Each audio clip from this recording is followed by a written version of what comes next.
మాజీ ముఖ్యమంత్రి వైఎస్ జగన్మోహన్ రెడ్డి రాష్ట్రంలోని ఆర్థిక పరిస్థితులు, బడ్జెట్ అంశాలపై తీవ్ర విమర్శలు చేశారు.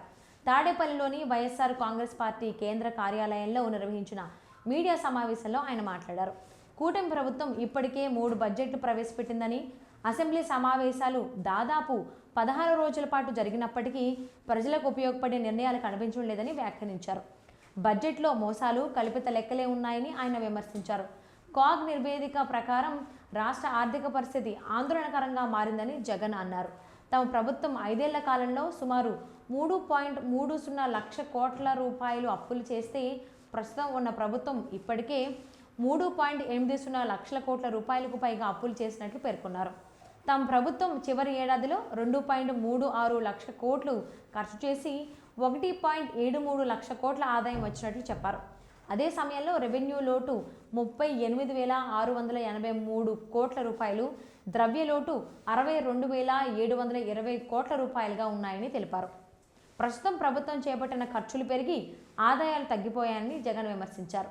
2024-25 ఆర్థిక సంవత్సరంలో ఖర్చు 2.49 లక్షల కోట్ల రూపాయలు కాగా ఆదాయం 1.68 లక్షల కోట్ల రూపాయలకు పరిమితమైందని తెలిపారు.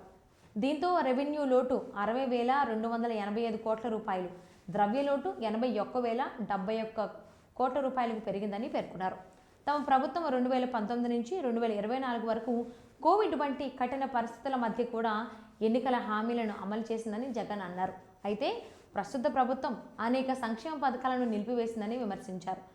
రాష్ట్రంలో అవినీతి పెరిగిందని, లిక్కర్ మాఫియా వంటి అంశాల వల్ల ప్రభుత్వానికి రావాల్సిన ఆదాయాలు తగ్గుతున్నాయని ఆయన ఆరోపించారు.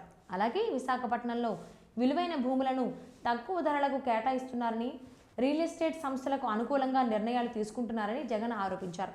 ట్రెజరీలో కనీస నిధులు కూడా లేకుండా రాష్ట్రాన్ని నడుపుతున్నారని ఆయన విమర్శించారు.